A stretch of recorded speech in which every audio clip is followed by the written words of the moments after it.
Pray for my city. How do you tow a car with a deceased body in it?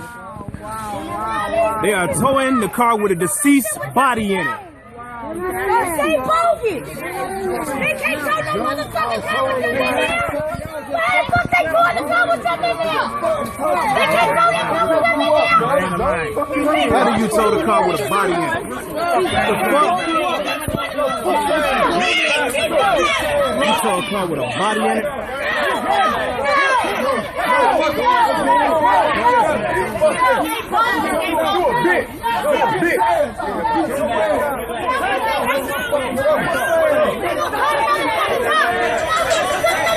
He opened fire with a 9mm, striking several youths. The car with the body hanging out the window. Yummy quickly panicked and ran, but in the midst of all the chaos, when the smoke cleared, there was a young 14-year-old girl laying dead.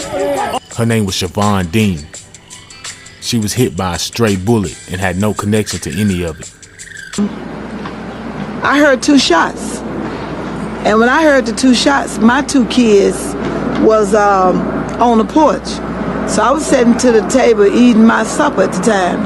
And I ran to the door, and so my daughter said, make the kids come in. So I told my son and my granddaughter to come in the house. So as they came in the house, I sat back down. So some told me to get up and go look out the window. So I just came to my window right there and looked out, and so I saw my son, prancing back and forth, saying, call the police, call the police.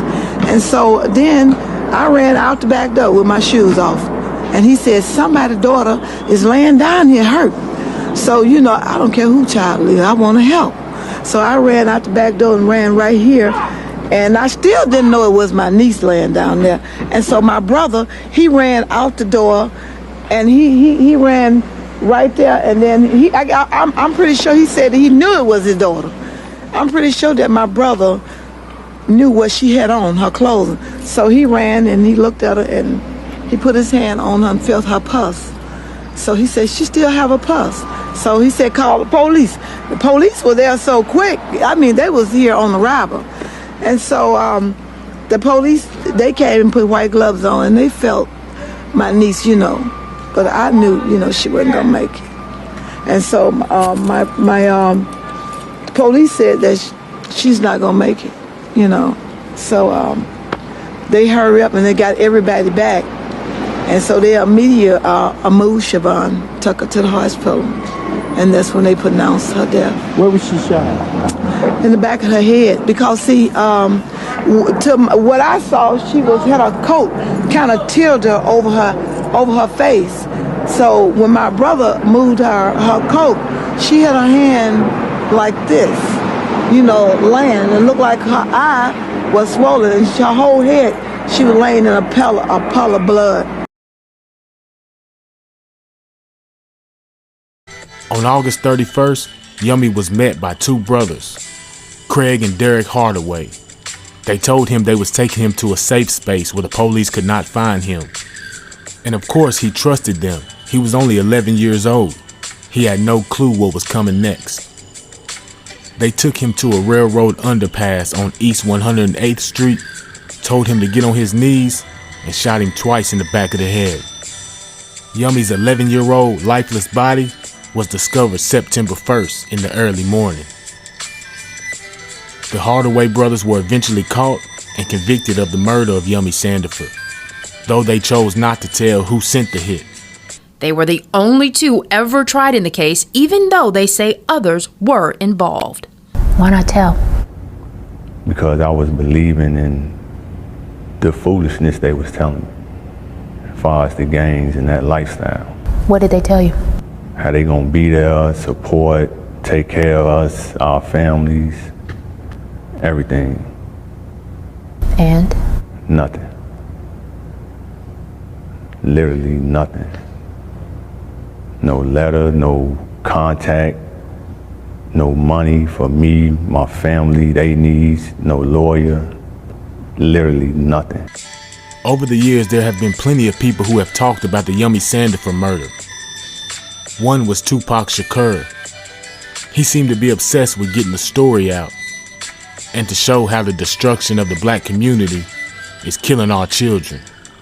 I found out she was killed when I heard something. Day before was shot. yesterday. I saw her. They was shooting every night when I spent the night over my grandma's house, because my grandma's house is across the street from here. They was shooting over there, and I thought somebody got killed over there. So we ran all outside, and then we couldn't go there because my grandma said don't go over there. Is there a lot of shooting around here? Yes. Yeah, especially on 108th, the 108th Street, 108th. How long has this shooting been going on?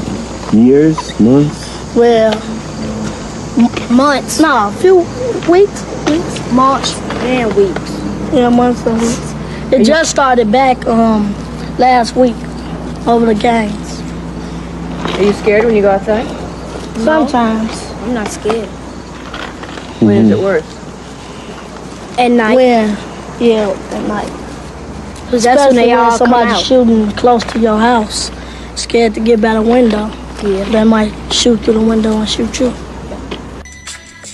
Rest in peace to Siobhan Dean, and rest in peace to Robert Yummy Sandiford. The God who created the universe is a serious God. And the God who created man gave man a serious purpose. You have been the plaything of the world. Play for me, Nick.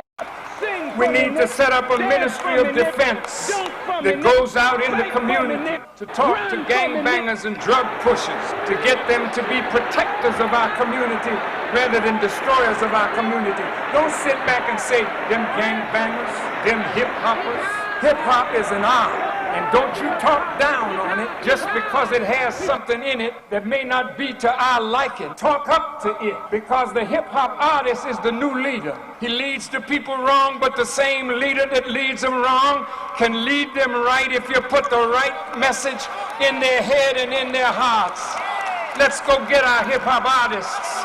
Let's break the bond between these destructive CEOs and producers that tell conscious lyricists that that's not gonna sell, and force them to do filthy lyrics in the name of selling filth to our people.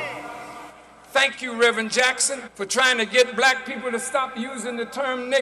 Don't use that language anymore, because language illustrates a state of mind. If you call your brother nigger, that's how you treat him. And don't tell me you love him. That's my dog. Human beings are not supposed to be dogs. It's supposed to be in the image and likeness of God, but we've turned it all backwards. The Ministry of Defense, you're not there to punish your people because you come from your people. You're there to call your people to a better way of acting, a better way of living. But then we have to set up a Ministry of Trade and Commerce to establish job creation opportunities. You can't call somebody away from drugs unless you're able to give them something to replace that. When a baby is crying, you put a pacifier in their mouth. When the pacifier don't work, you put the real thing in their mouth. But they gotta have something. You gotta give your people something. Don't talk down on them. Let's unite and give them something. The Ministry of Defense. Oh yeah, train the young people to sell. They're selling drugs. You can take 10 and 11 and 12-year-old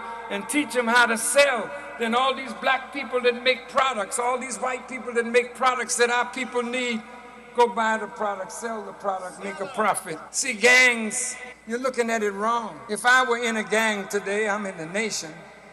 Some call that a gang. But FOI, but if all those men got together and pooled their resources, then the FOI could own apartment buildings, start giving your people decent homes, take the profit from the houses, and look at the industry that you can set up and give your people jobs. That's what the FOI must begin to do.